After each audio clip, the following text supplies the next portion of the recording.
오늘부터 2.5단계 올라와서 예배를 두 번 나누어서 드리게 되었습니다. 먼저 9시 예배도 한 19분 정도 20명 안 되게 예배 드리고 가셨고요.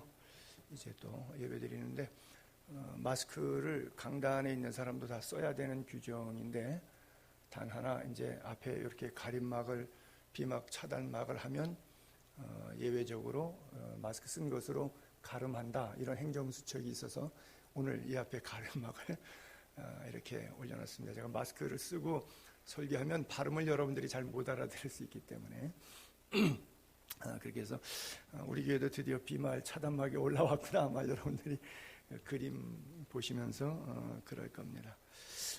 자, 오늘 이어지는 강해 베드로전서 5장 5절, 6절, 7절 석절에 있는 말씀만 우리 함께 보도록 하겠습니다.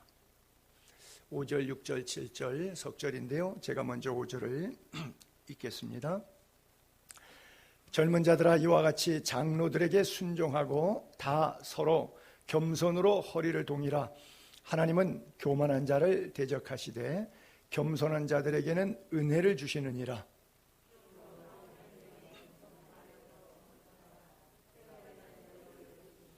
다 같이 너희 염려를 다 주께 맡기라. 이는 그가 너희를 돌보심이라. 아멘. 참 좋으신 아버지 감사합니다. 어제나 오늘이나 영원토록 동일하신 하나님, 우리가 죄악 가운데 노출되어 있을 때도 또 찾아오셔서 위로해 주시고 질병 가운데서도 건져주시고 이리 갈까 저리 갈까 혼미하여 어찌할 바 모를 때도 주님 마음속에 위로와 평강 주시고 말씀의 권능으로 우리를 둘러주시니 감사합니다. 살아계신 하나님 전능하신 손길로 이 시간도 우리를 덮어 주옵소서. 78억의 인구가 팬데믹으로 심히 두려움과 공포 속에 살아가고 있습니다. 그러나 모든 날들이 하나님의 예정, 작정, 경륜, 섭리 가운데 있는 축복된 날인 줄로 믿습니다.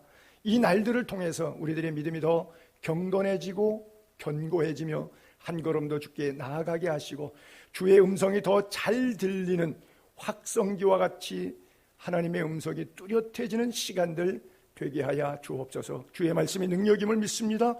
이 시간도 예배하는 이 자리에 또 영상으로 예배하는 귀한 성도님들에게 그리고 또 영상으로조차 예배할 수 없는 침상에서 눈을 감고 하나님의 도우심만을 구하는 성도들에게 은혜 베풀어 주셔서 주의 날 되게 하시고 주의 치유하심을 경험하는 복된 날 되게 하옵소서. 말씀을 의지하옵고 부활의 소망 되신 예수님의 이름으로 기도하옵나이다. 아멘. 우리 세상 모든 사람들은 희망이 있죠. 그 희망이 개인적인 성공 지향적 삶입니다. 근데 무엇을 위한 성공이냐? 결국 이렇게 속내를 들여다보면 더 큰 집, 더 좋은 차, 더 많은 돈으로 내 인생이 더 편하고 더 쾌락적이고 즐겁고 살기 위해서 그것을 우리 모든 사람들이 성공이라고 이렇게 말합니다. 문제는 그 성공도 기준이 없기 때문에 예를 들어서 100을 원했던 사람이 100을 달성하면 그것으로 만족하고 행복해하느냐? 그런 사람은 없습니다. 200 때문에 비교 가치로 자기의 모습이 초라해지기 시작합니다. 그리고 그것을 달성하기 위해서 최선을 다하다가 안 될 때 오는 스트레스로 질병도 우울도 심지어 자살도 이런 비참한 현상들을 사회적으로 우리가 많이 봅니다. 제가 그리스에 있다면 유럽은 마약을 길거리에서 하는 사람들도 많은데 맨 처음에 마약을 이렇게 주사로 합니다. 팔에다가 하죠. 그렇죠. 그러다가 이제 좀 어떤 사람은 이게 또 세지 않으면 머리가 갇혀오니까 여기에 더 쾌감을 느끼라고 머리 주변에다가 주사바늘을 꽂는 사람도 있습니다. 그것이 사실인지 모르겠는데 제가 몇 차례 봤는데 마지막 단계 오면 사타구니에다가 꼽는다 그러거든요. 그래서 바지를 내리고 사타구니에다가 꼽는 모습도 제가 들어봤는데 그렇게 해야 그러니까 농도도 세지고 더 어떤 혈관도 또 가차원 쪽에 더 자극적인 곳을 통해서 쾌락을 맛보려고 하는 그 마약도 농도가 갈수록 진해지는 것이죠. 흡사 우리가 원하는 성공도 그와 같지 않은가 생각해요. 그러나 우리 그리스도인들은 성공을 통해서 하나님께 영광되고 하나님의 몸된 교회의 영혼들을 더 담을 수 있고 생명들을 살리고 구제하고 선교하고 하나님의 거룩한 부르심의 말씀대로 사는데 우리의 남은 시간, 물질, 건강, 지식이 사용된다면 그것이야말로 바른 신앙생활, 바른 믿음이다, 그렇게 생각하죠. 십자가의 보혈로 구원받은 사람들은 본질적으로 삶이 언어와 돈 쓰는 것, 시간 쓰는 것이 변할 수밖에 없습니다. 교회 다닌 지 10년 됐는데 안 변했다, 그 사람의 주인은 아직 그 사람입니다. 그 사람 안에 주님이 주인 되시지 않은 결과인 것입니다. 골로새서 3장 1절로 10절까지 있는 말씀을 쭉 보면 이렇게 기록되어 있습니다. 그러므로 너희가 그리스도와 함께 다시 살리심을 받아서, 예수 십자가로 내가 죽고 예수 부활과 연합한 자가 되어서 다시 살았다. 즉 쉽게 말해서 예수 믿고 구원 받았으면 그 다음에 위의 것을 찾으라. 위의 것을 생각하고 땅의 것을 생각하지 말라. 이는 너희가 왜냐하면 죽었고 너희 생명이 그리스도와 함께 하나님 안에 감추어졌기 때문에. 그러므로 땅에 있는 지체를 죽이라. 그래서 5절과 8절에는 땅에 있는 지체의 5가지 부분을 이렇게 표현하는데, 음란, 부정, 사욕, 악한 정욕, 탐심, 즉 그리고 탐심은 하나님이 제일 싫어하는 10계명 제1계명 위반, 즉 우상 숭배다 그랬어요. 선악과가 탐심으로 하나님 말씀보다 사탄의 말에 넘어갔죠. 그건 하나님을 예배한 것이 아니라 사탄을 예배한 겁니다. 선악과를 먹었다는 것 자체가, 탐심 그 자체가 곧 우상 숭배가 되는데, 현대인들의 성공지향적 삶의 최종 목표가 뭐냐? 그 탐심을 이루는 것은 결국 나를 만족하기 위한 하나님의 영광과 관계없는 우상 숭배라고 하는 것이죠. 그래서 땅에 있는 지체를 죽이고 위의 것 생각하고 위의 것을 찾으라고 하는 것이죠. 너희도 전에 그 가운데 살 때는, 즉 예수 믿고 구원받기 전에는 그 가운데서 행했다. 그러나 이제 모든 것, 옛 사람, 옛 성품, 옛날 좋아하던 것 다 벗어버리라. 다시 뭐냐? 분함과 노여움과 악의와 비방과 너희 입에 부끄러운 말, 욕하는 말, 저주하는 말, 음담패설하는 말, 듣기에 부끄러운 말. 근데 세상적 논리로 보면 그것이 부끄럽지 않은데 성경적 논리로 보면 부끄러운 말들이 있어요. 너희가 서로 거짓말 하지 말라. 옛사람과 그 행위를 벗어버리고 새 사람을 입었으니 이는 자기를 창조하신 이의 형상, 우리를 창조하신 이의 형상, 즉 하나님의 형상을 회복하는 거예요. 땅의 것을 죽이고 위의 것을 바라보는 것은 잃어버린 하나님의 형상을 다시 회복하는데, 어디까지? 지식에까지 새롭게 하심을 입은 자니라. 자, 우리가 어떤 결과가 있을 때 그 결과는 어디서 주어지죠? 생각 속에서 주어지죠. 내가 도둑질 해야지, 간음해야지, 살인해야지. 뭐부터 하죠? 생각. 그렇죠.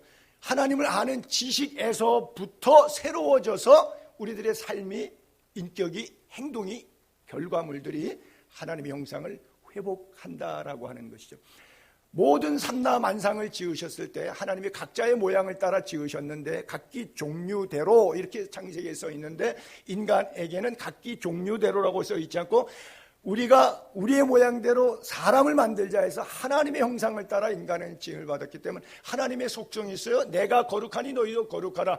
그래서 거룩성을 잃어버린 타락한 인간은 제멋대로 살게 되어 있는데, 예수 그리스도의 복음을 통해서 십자가의 보혈로 죄 씻음 받고 의롭게 된 우리 주의 백성들은 하나님의 형상이 다시 내 가슴 속에 아로새겨져서 하나님의 아이콘, 하나님의 형상이 우리 가운데 회복되는 것이죠. 이 하나님의 형상이 저와 여러분 속에 말씀을 듣는 가운데 온전히 회복되고 새롭게 될 수 있기를 바랍니다. 그래요. 코로나 시대가 돼서 좋은 게 있어요. 하나님의 음성이 더 뚜렷하게 잘 들려요. 고난은 C.S. 루이스의 말에 의하면 확성기라 그랬어요. 잘 못 알아들으니까 내 인생의 고난이 그냥 밀물 썰물처럼 정신없이 들락날락 몰아쳐대면 잠깐 멈춤을 통해서 돌아보게 되어 있어요. 내가 말씀으로 살았나? 내가 가는 길이 옳은가? 어떤 길은 사람의 보기에 바른데 이게 사망의 길인가 생명의 길인가? 잠깐 멈춤을 통해서 다시 생각을 재고하게 되어 있거든요. 근데 이 코로나 시대에 우리가 많은 생각들을 돌아보게 돼요. 그래서 신앙인의 참된 모습, 내가 지금 예수 믿는데 알곡 신앙인지 쭉저기 신앙인지, 껍질만 붙잡고 종교적인 행위를 예배하면서 하나님을 예배한다고 속고 있는지, 찐, 짜, 요즘에 그런 말 하죠. 찐 신앙인지 가짜 신앙인지, 찐 신앙, 짜 신앙, 어떤 신앙인지. 그래요. 코로나 시대가 되면 이거 방역이 중요하죠. 이 뭐 비말 차단막도 있고요, 마스크 쓰시고, 여러분 최선을 다해서 방역을 하십시오. 하루에 손 10번 씻으시고요, 뭐 만지시고 운전하시고, 뭐 식전에 뭐 일어나셔서부터 뭐 주무시기 전까지 뭐 씻을 수 있으면, 물만 있으면 비누로 3초 이상 깨끗이 씻으시고, 항상 외지에 어디 길 나가실 때지 뭐 어차피 뭐 마스크 안 쓰면 10만 원 벌금이니까 쓸 수밖에 없는데 항상 마스크 잘 쓰시고, 최대한도. 근데 그것 갖고 안 되고 또 면역성이 필요하죠. 여러분 안에 건강한 대로 잘 주무시고, 그렇죠? 그 다음에 잘 잡수시고, 또 환기 자주 시켜야 되죠.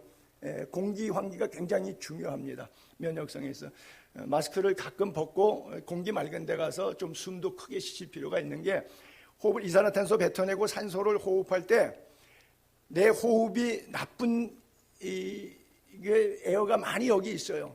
근데 문 안 닫고 고속에만 계속 있으면 쉬지 말아야 될 숨을 내가 들이마시게 돼. 내 입에서 나온 나쁜 것들을, 가스를 또 마시는 거예요. 그래서 환기를 시켜주라고 하는 이유가 바로 거기 있거든요. 내 몸에서 나왔지만, 여러분 내 몸에서 나오지만 뭐 대소변이 이게 좋은가요? 에어도 마찬가지예요. 들어왔다가 공기 순환하고 다시 뱉은 에어는 내가 마시지 않는 게 좋습니다. 건강에. 이거 해로워요 사실은. 그러니까 환기하라는 거예요. 여러 면에 그런 것처럼 영적인 방역도 필요해요. 잘 잡수셔야 되듯이. 그래야 면역성이. 여러분 백신 가지고 치료, 저는 부정적으로 봅니다. 백신 개발돼야 되겠죠. 의학은 계속 과학과 함께 발달되니까. 그러나 백신으로는 막을 수 없다는 것이 제 소견이에요. 여러분 방역 철저히 하는 거 중요합니다. 방역을 무시하는 건 아니에요. 근데 방역한다고 코로나 없어지지는 않습니다. 저는 개인적으로 믿기를 전염병, 천재지변, 재난, 전쟁, 이런 것들은 다 하나님의 허락하심, 하나님의 때로는 진노, 하나님의 역사, 하나님의 말씀하심 속에 포함된 것이기 때문에, 이것은 하나님이 확성기로 말씀하시는 동안에 계속 말씀하시는데, 인간이 귀 막는다고 하나님 말씀 안 하시는 게 아니기 때문에, 우리가 개인 방역을 통해서 이 속에서도 끝까지 걸리지 않고 잘 버티는 건 중요한 개인적인 생활 수칙이긴 하지만 없어지진 않아요. 뭐 아시다시피 독감 주사 맞고 죽은 사람이 지금 대한민국만 해서도 80명이 넘어요. 위험하니까 빨리 맞아야지 그러고 맞았다가 죽은 사람이 지금 대한민국에 금년 가을에 80명이 넘거든요.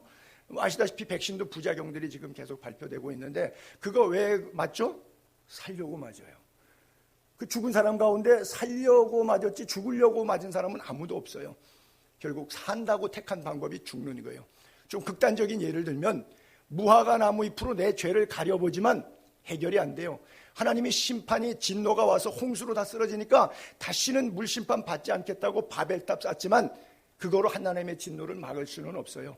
어떻게 막아요? 솔로몬이, 사무엘이 미스바의 백성들을 모아놓고 회개할 때 하나님의 진노의 손을 거두어졌던 것처럼, 다윗이 아라우나의 타작막에서 회개하고 하나님의 도우심을 구했을 때 여호와의 사자에게 명령하여 그 손에 진노의 칼을 거두게 하셨던 것처럼, 이것은 우리가 회개하고 기도하고 말씀으로, 그래서 육체의 방역이 먹는 거, 공기, 뭐 잠자는 거, 이런 면역성 증강에 중요한 것처럼 영적 면역성 증강하려면 말씀 더 읽으시고 더 많이 기도하시고 하나님 강하게 붙잡게 되기를 바랍니다.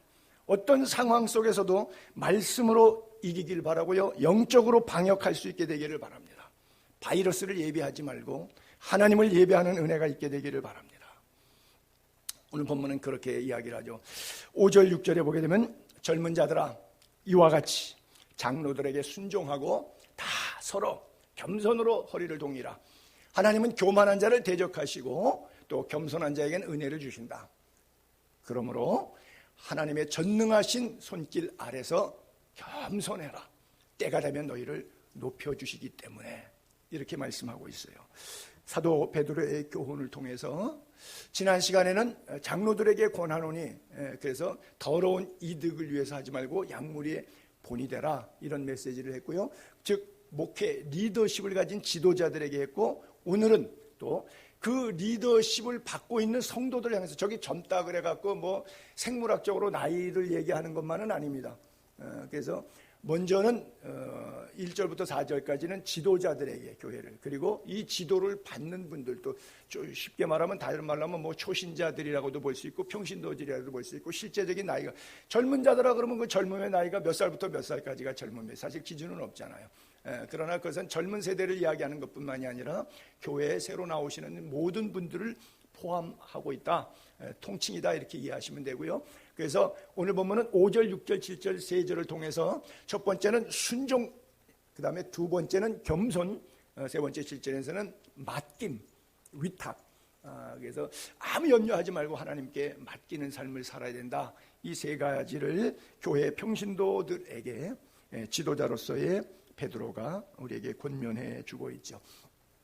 자, 여러분, 하나님의 능하신 손 아래, 여러분 하나님의 손 아래 살고 있음을 믿습니까? 하나님의 전능하심을 믿습니까?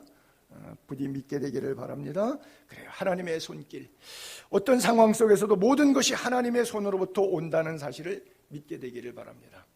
합력하여 선을 이루시기 때문에 오늘 나에게 주어지는 상황이 내 마음에 들지 않음에도 불구하고 하나님은 여전히 나를 사랑하시고 하나님은 여전히 그분의 속성 가운데 선하신 분이라고 하는 이 믿음 잃지 않게 되기를 바랍니다. 우린 때때로 내가 당하는 상황적 어려움, 경제적 궁핍, 질병의 곤고, 이런 것 때문에 내가 예수 잘 믿는데, 내가 오늘까지 주를 위해서 뭐 11조하고 주일 성수하고 충성했는데 왜 나에게 이런 아픔이 오는가, 해석되지 않는 삶의 많은 부분 때문에 하나님 어디 계세요? Why me? 왜 나예요? 이런 질문들을 많이 하는데, 이 질문들의 속성에는 아직 환난에 대처하는 믿음이 단계의 도가 거기까지 오르지 못해서 그래요. 사실 베드로 전서를 강해를 시작하면서 제가 베드로가 왜 이 서신을 썼는지 이유를 설명드렸는데, 환난과 고난의 때에 믿음 생활 어떻게 하는 것이냐, 이걸 가르쳐 주기 위해서 쓴 거예요. 왜? 더 이상 목회할 시간이 없어요. 은퇴해야 되는데 이 은퇴는 이 땅에서의 은퇴고 하나님 나라 가기 직전이란 말이죠. 베드로가 로마에서 거꾸로 십자가를 지고 순교하기 직전에 베드로서를 남기거든요. 그러니까 자기가 젊었을 때 30대 때 예수님 쫓아다녔고, 그 다음에 한때는 부인도 했지만 성령 받고 나서 세계 선교에서 바울과 야고보와 함께 열심히 사역을 했는데, 이제 드디어 로마에서 순교하기 직전에 남은 성도들 보니까, 야, 이게 예수 믿는 게 장난이 아닌데, 저들이 저렇게 믿는 거 보니까 다 배교할 것 같은데, 그러니까 예수 믿는 게 장난이 아니야. 예수 쉽게 아무나 믿고 그냥 예배당 다니면 예수 믿는 거 그거 아니야. 그러다가 고난 오고 어려움 오면은 다 물러가 배교해. 그러니까 끝까지 예수 잘 믿으면 내가 좀 설명을 하자. 그리고 길게 설교한 내용이 이게 베드로서거든요. 그러니까 현대인들 입장에서 이게 받아들이기가 쉽지 않죠. 선하게 바르게 살라고 하는 이야기가, 현대인들이 열심히 벌어서 내 멋대로 내 즐거움을 향해서 살고 싶은 현대사회는 이 메시지가 내 가슴 속에 들어오지 않는 메시지죠.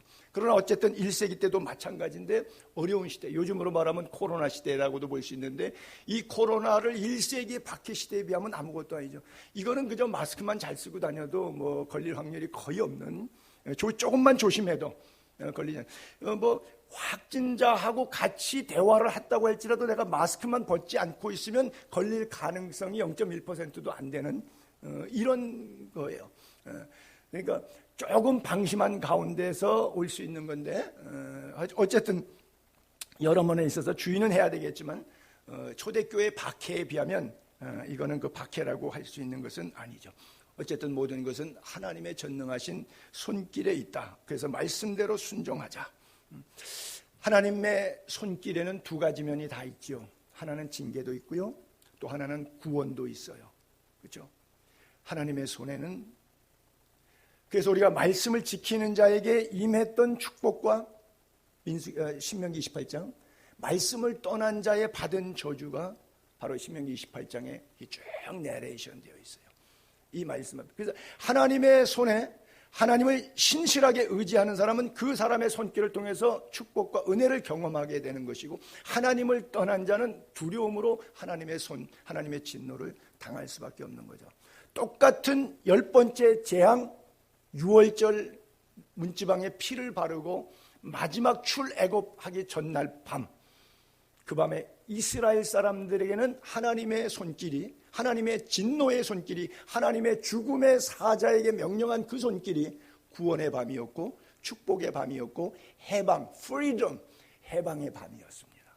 그러나 애굽 백성들에게는 바로 왕의 장자로부터 시작해서 온 민족 가운데 통곡의 밤이었고 슬픔의 밤이었고 사망의 밤이었습니다. 똑같은 하나님의 손길이 10번째 재앙이 쏟아졌는데 이쪽과 저쪽의 차이, 예수 그리스도의 피처럼 집에 문설주 피를 바르고 믿음으로 들어간 사람과 믿음으로 들어가지 못, 만약에 이스라엘 백성이라고 할지라도 그 집 문 안에 들어가 있지 않고 혹시나 하고 집 밖에서 견뎌보겠다고 말씀 순종하지 않고 의심했던 사람은 보나마나 죽었을 거예요. 200만 명이 넘는 이스라엘 백성 가운데 그런 사람이 왜 없었겠습니까? 있었겠죠. 그리고 이스라엘 사람하고 친했기 때문에 그들의 하나님을 믿어서 혹 애굽 사람이지만 내가 너희네 집에 좀 오늘 밤에 잠은 안 될까? 그래 들어와라. 그래서 들어갔던 사람은 살았을 거예요.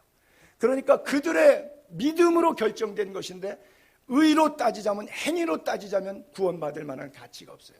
여러분, 애굽 사람은 다 망해도 되는 거고 이스라엘 사람은 다 자동 이스라엘이기 때문에 구원받았나요?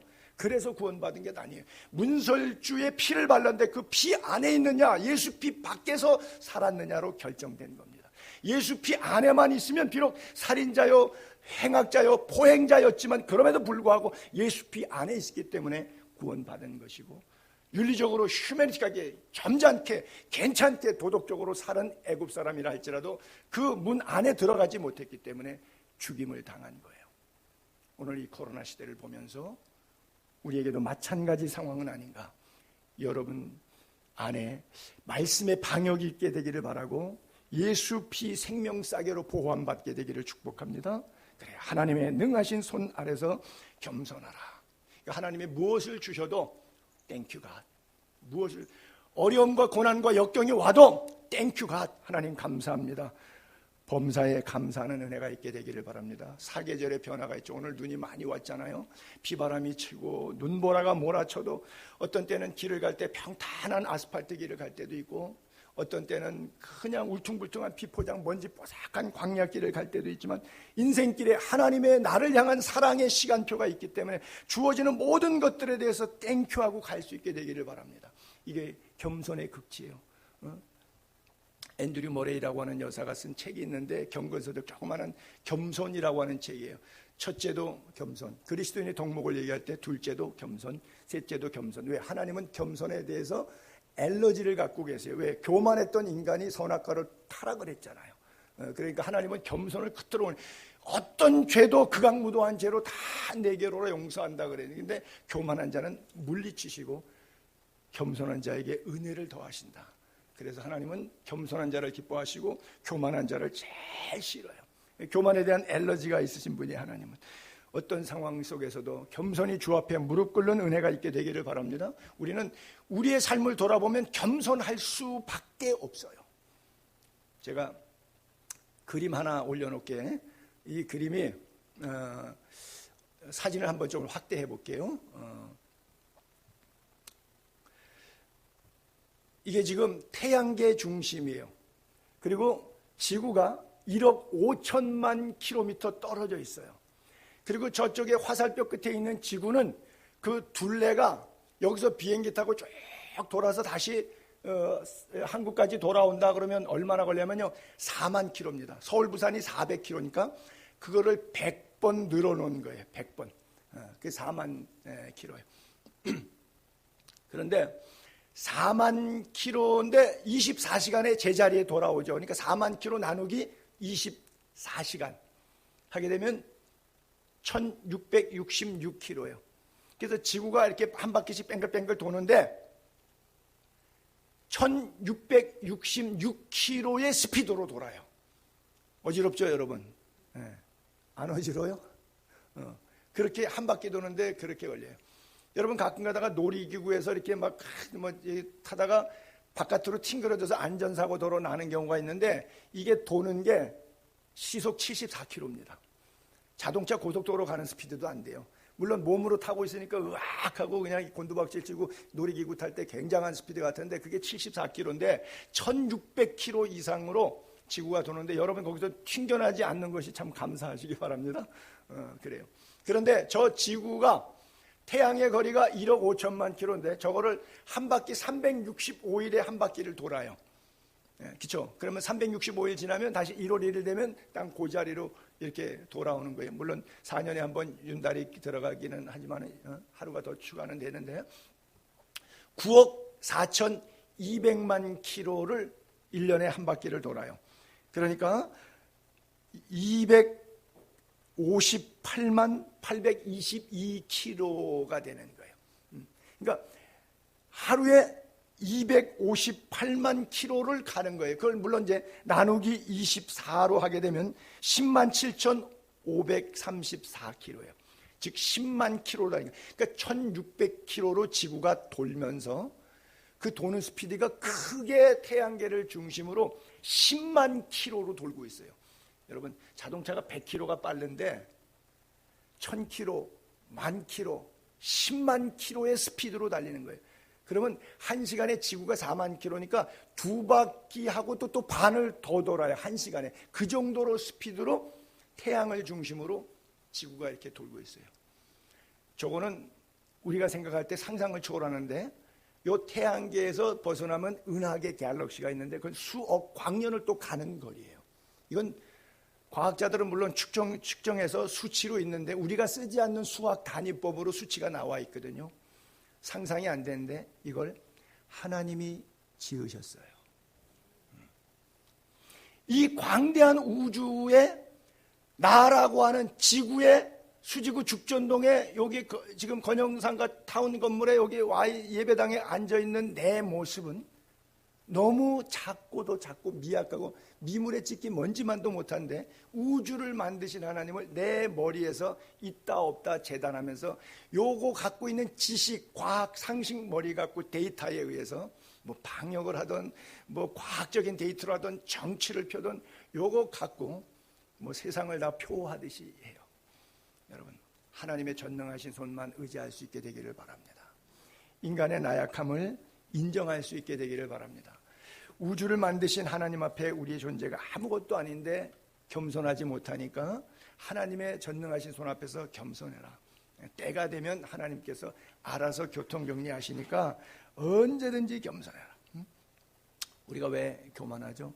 난 너하고 달라. 너보다 더 많이 가졌고 너보다 더 건강하고 너보다 더 많이 배웠고 뭐 이러고 자꾸 상대하고 비교하면서 땅에서 도토리 키재기같이 저 우주 속에서 아무것도 아닌 내가 더 잘났다고 막 비교해갖고 교만하고 서로 스트레스 받고 키 높이 높낮이 하는 거예요. 사람들이 내 앞에서 키 자랑하면 제가 웃어요. 고린도전서 4장 7절 한번 볼게요. 누가 너를 남달리 구별하였느냐? 바리새인처럼 놀지 말라 이거예요. 누가 너를 남달리 구별하였느냐? 내게 있는 것 중에 건강이든 물질이든 뭐 지식이든 그 무엇이든 권세든 뭐 권좌든 내게 있는 것 중에 하나님으로부터 받지 않은 것이 무엇이냐? 여러분 태어날 때 빈손이죠? 돌아가실 때 빈손이죠? 그 사이에 선한 청지기처럼 하나님께서 탤런트를 주신 거죠. 하나님이 주시지 않은 게 있어요? 없어요. 다 하나님 걸. 하나님으로부터 온 거예요. 내가 받았은지 어찌하여 받지 않은 것 같이 자랑하느냐? 왜 교만하냐 이거죠. 우리가 하나님의 말씀을 대하고 과학적인 근거만 봐도 내가 얼마나 작고 초라하고 미물에 찍기만도 못한 존재인지 겸손하지 않을래야 겸손하지 않을 수 없는데 겸손한 인간은 지구에 아무도 없다고 하는 것이죠. 그래서 예수님 너희 안에 이 마음을 품으라고 그리스도 예수의 마음이니 근본 하나님과 본체이시지만 동등됨으로 취할 것으로 여기지 아니하고 자기를 비워 종의 형체를 가져 사람과 같이 되셨잖아요. 그리고 사람의 모양으로 내려와서 자기를 낮추시고 죽기까지 즉 십자가에 죽기까지 복종하셨잖아요. 주님이 십자가에 죽기까지 복종하셨기 때문에 주님의 일생을 옆에서 수제자로 따라봤던 베드로는 그 삶을 살기 위해서 거꾸로 십자가를 지겠다고 가는 거고 거꾸로 십자가를 지기 전에 성도들에게 전능하신 능하신 손길 있으니까 염려하지 말고 하나님 앞에 겸손하게 생활하고 말씀에 순종해라, 이렇게 표현하는 거예요. 순종과 겸손은 동전의 양면 같아서 불과 분리의 관계입니다. 어떤 사람이 참 겸손한데 순종을 안 해, 이런 말은 안 돼요. 말이 안 돼요. 언어가 성립이 안 돼요. 저 사람은 굉장히 불순종한데, 그렇게 불순종하는데 겸손해. 이 말이 안 되는 거예요. 앞뒤가 안 맞는 거예요. 그래서 동전의 양면처럼 순종과 겸손은 그냥 같이 가는 거예요. 그래서 순종하고 다 서로 겸손으로 허리를 동이라 그래요. 겸손으로 허리를 동이라. 이것은 뭐예요? 노예의 앞치마를 주로 우리가 고대 사회에서는 상징하죠.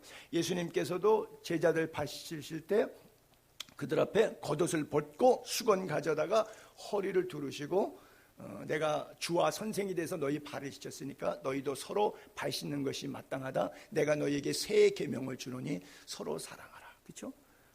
겸손의 최고의 극치가 사랑으로 한 걸음 더 나아가는 것 아니겠습니까? 그래요.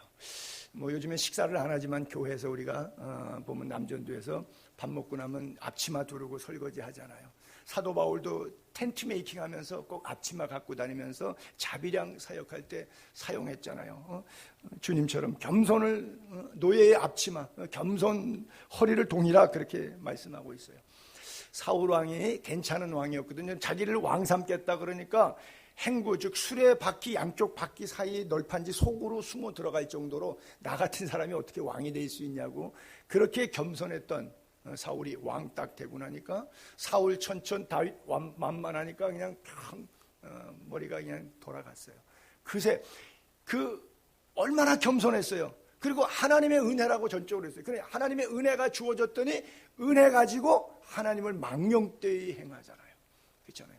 차라리 왕 되지 않았으면 그의 일생은 불행하지 않았을 텐데, 왕 되는 바람에 블레셋 칼에 비참하게 죽고, 죽기 전에 내가 블레셋 사람 손에 죽었다는, 이방인의 손에 죽었다는, 할례받지 못한 자의 손에 죽었다는 소리 듣고 싶지 않다. 그래서 배에 칼을 대고 엎어져서 자살해서 죽지 않습니까?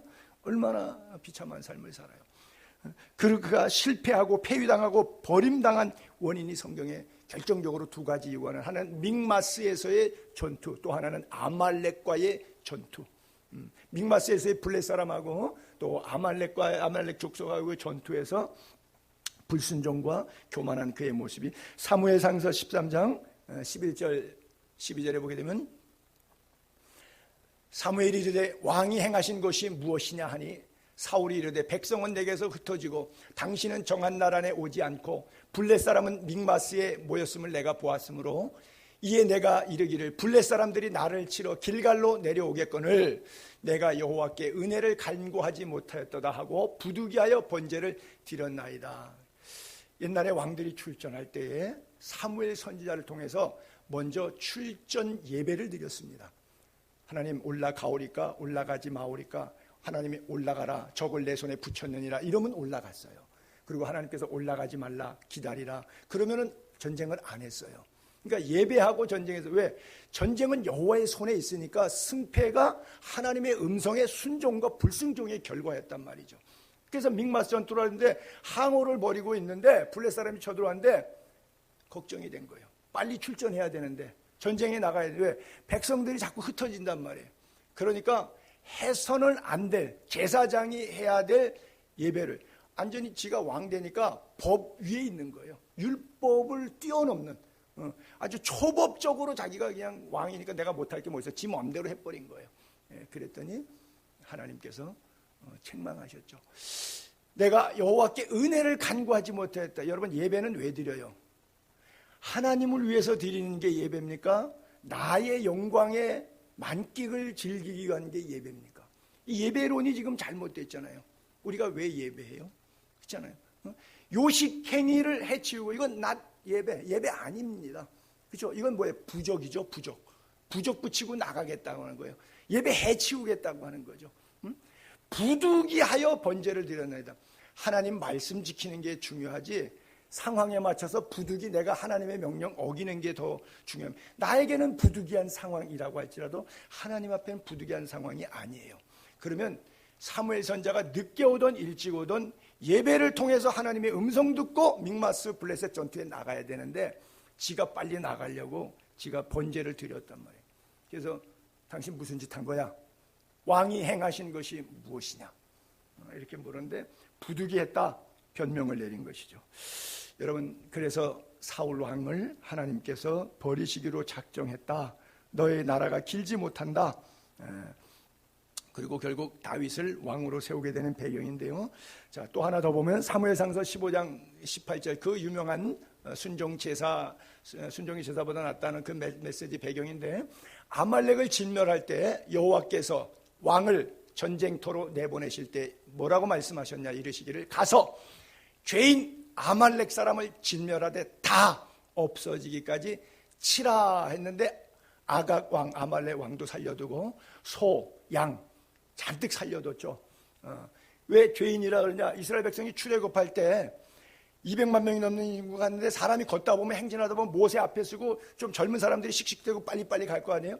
노약자들이 걸음이 늦으니까 길을 계속 가다 보면 몇 시간 지나면 뒤에 노약자들이 주로 남고 짐승들이 남아요. 근데 아말렉이 와서 그 끝을 쳐서 전쟁을 일으켰어요. 그러니까 하나님께서 이 비겁한 자식들, 그래서 그 민족하고는 상종하지 말라서 아말렉에 대해서는 죄악시했거든요. 근데 그래서 하나님께서 초대 왕 사울에게 이 전쟁을 제일 먼저 시작한 거예요. 쳐라. 근데 어찌하여 왕이 여호와의 목소리를 청종하지 아니하고 순종 안 한 거죠. 탈취하기만 급해서 좋잖아요. 왕을 잡아다가 내 앞에 꾸려놓고서는 백성 앞에서 쇼하기 좋잖아요. 그렇잖아요. 그리고 또 좋은 거 갖다가 자기가 산의 진미를 먹을 수 있잖아요. 전리품들, 노략품들이니까. 그러니까 이걸 즐기고 싶은 거예요. 물질을 즐기고 싶은 거예요. 세상을 향유하고 싶은 거예요. 영광을 도취하고 싶은 거예요. 자기가 탈취하기에 급한 거예요. 마음의 자세가 벌써 그런 거예요. 여호와께서 이거 참 악하다. 악하다.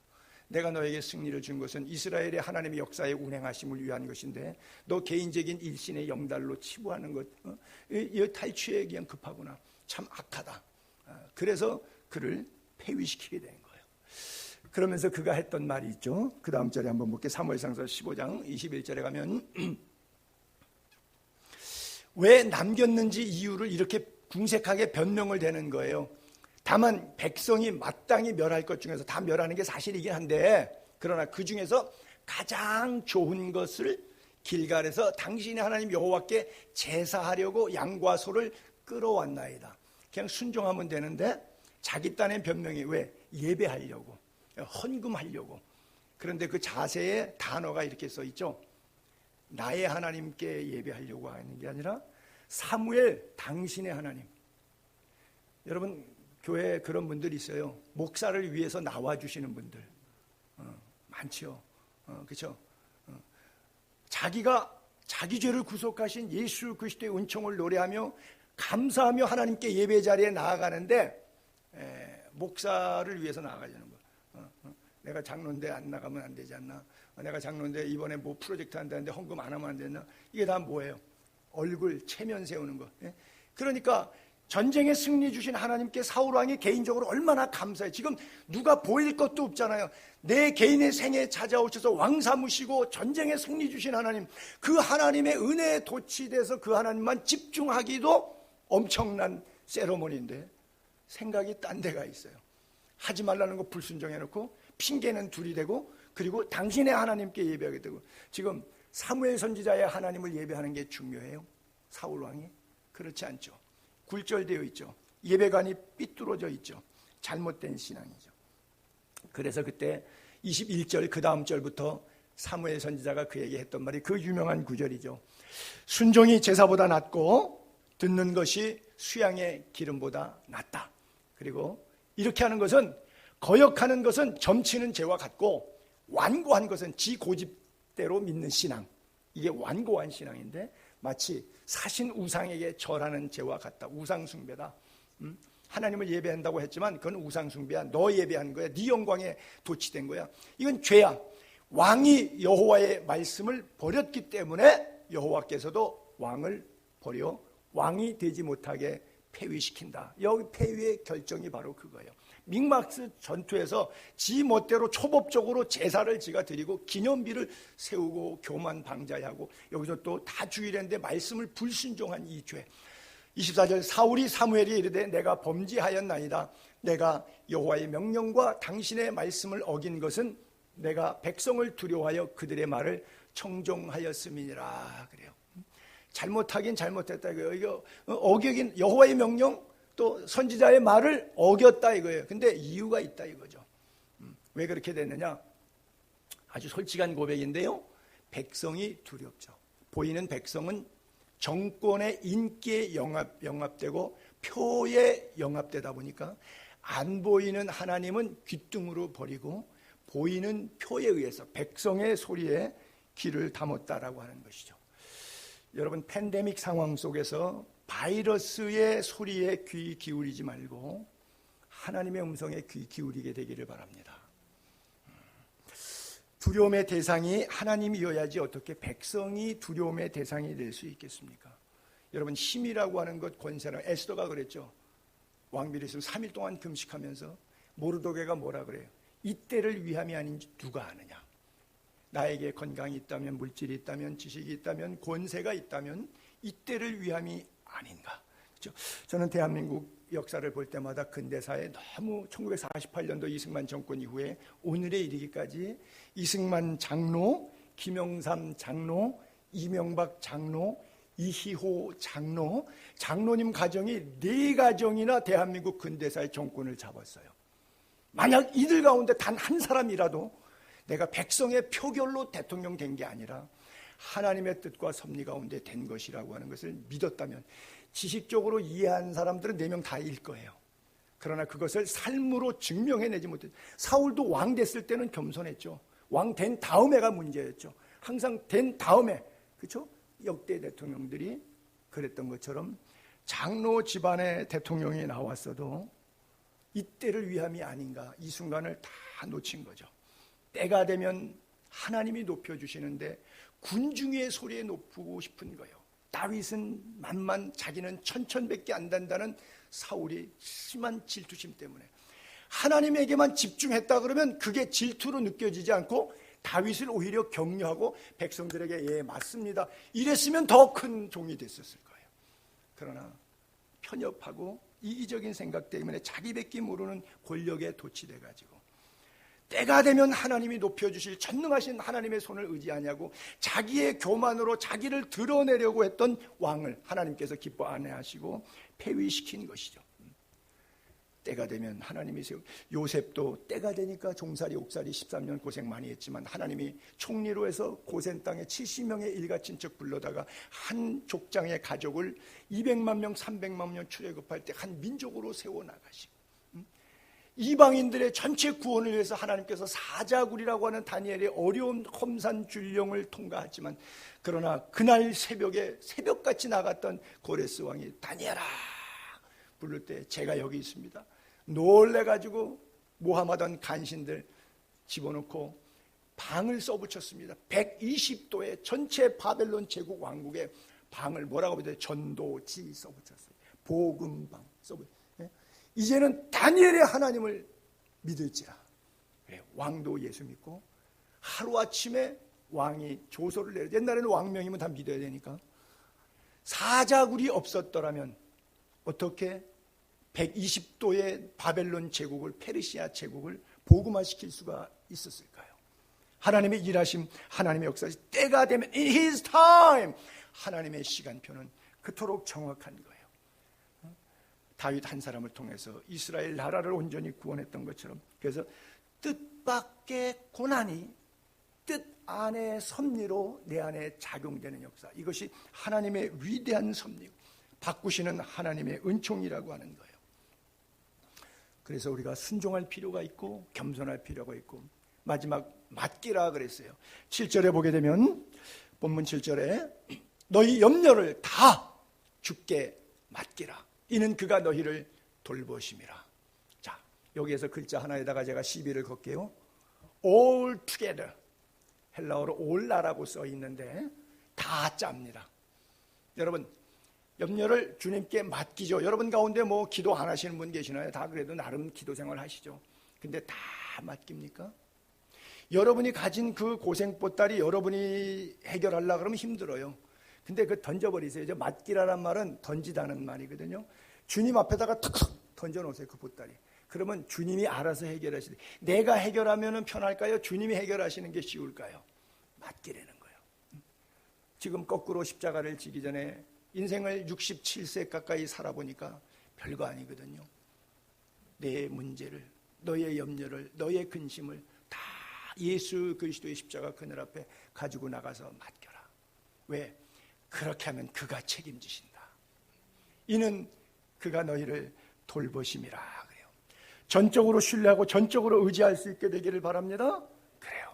우리가 염려할 때 보게 되면 어떤 사람은 일어나지도 않을 일을 미리 걱정하는 거예요. 여러분 요즘에 그렇죠. 코로나 걸리지도 않을 건데 걸릴 것 같아갖고 놀래갖고 지금 얼마나 두려우세요. 일어나지도 않는 일을, 보통 우리가 염려하는 것의 90%가량은 내게 일어나지 않을 일.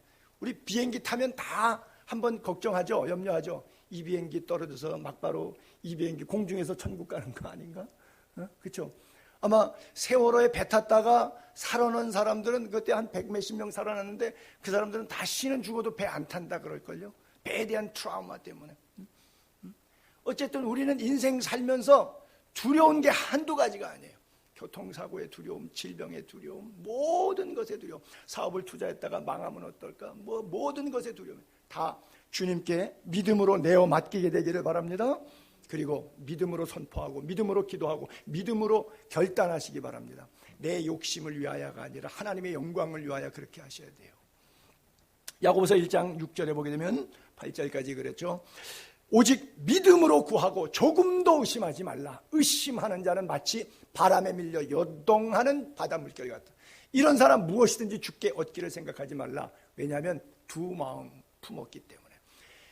염려라고 하는 헬라어 단어는 마음이 둘로 나뉘다라는 뜻이에요. 염려는 왜 생기죠? 이렇게 해야 되는데 저렇게 해야 되는데 어떻게 할까? 고민하다 보니까 이게 스트레스가 돼서 근심과 염려가 되거든요.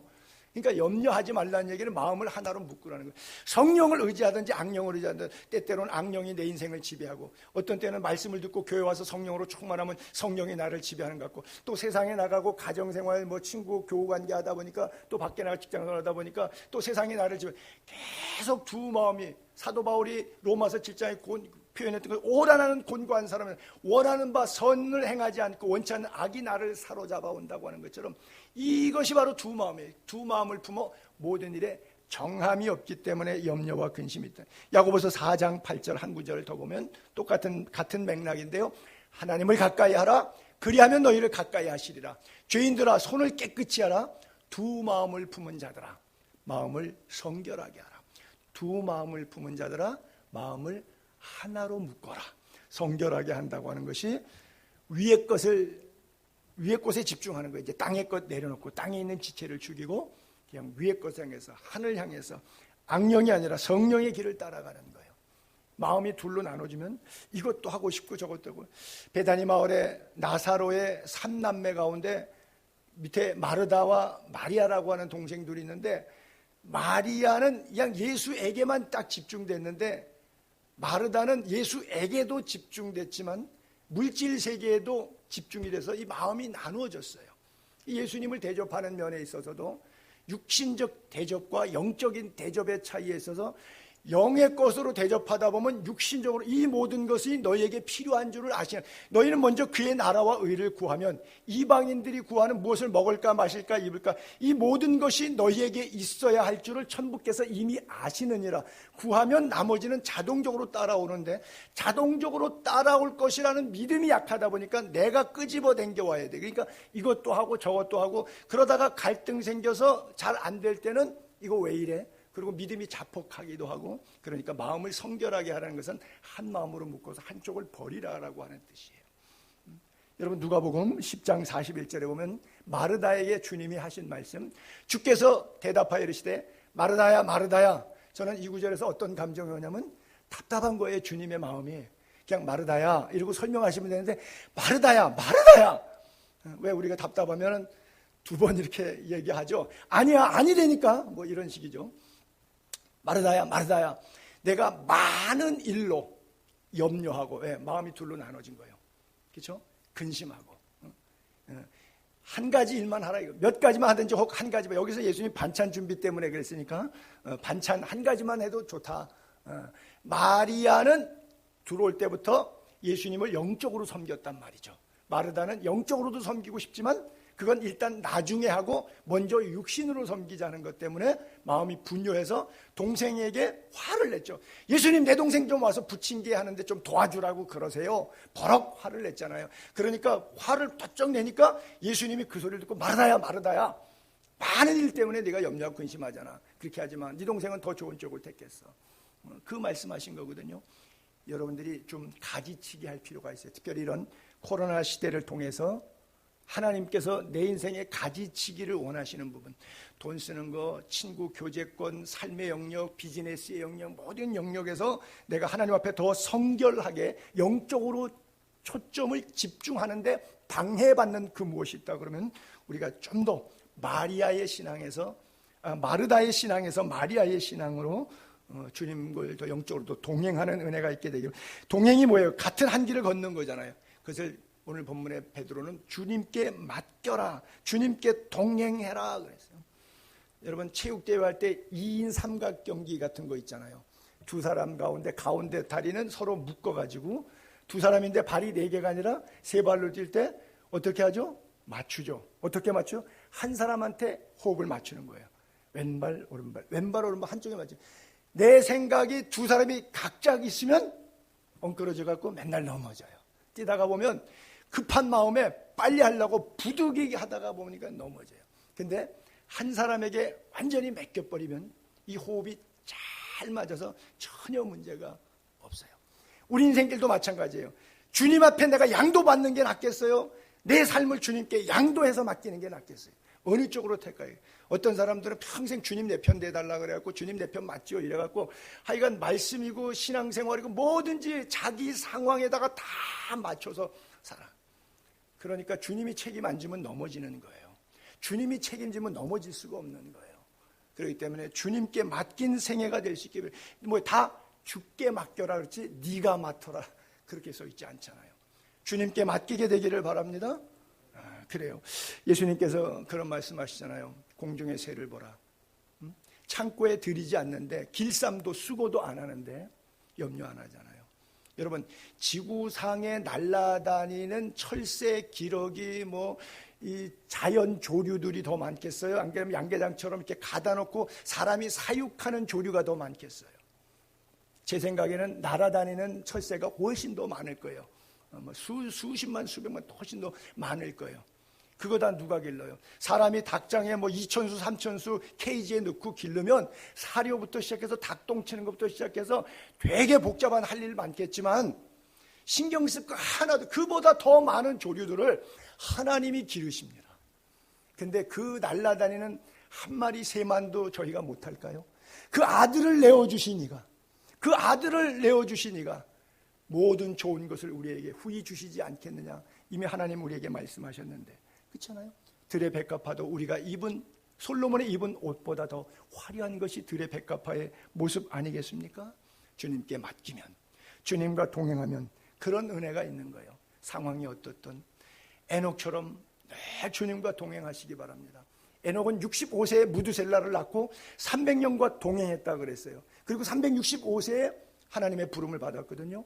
여러분 300년 동안 무두셀라 동생이 몇 명 태어났을 것 같아요? 어마어마하게 태어나죠. 당신은 7대 손이 에녹인데 3대 손 더 가서 노아가 났는데 노아는 500세의 셈, 함, 야벳을 낳았다고요. 그러니까 65세에 무두셀라 난 다음부터 300년 더 살았는데 그 300년 동안 얼마나 많은 자식들이, 그러면 창세기에 이마에 땀이 흘러야 먹고 사는 시절에 그 많은 자식들 양육하기 위해서, 또 아내와 어떤 갈등도 겪어가면서 자식들 속삭여가면서 인간관계 아고다고 싸움 속에서 스트레스가 많이 있었을 거예요. 그럼에도 불구하고 하나님과 동행했어요.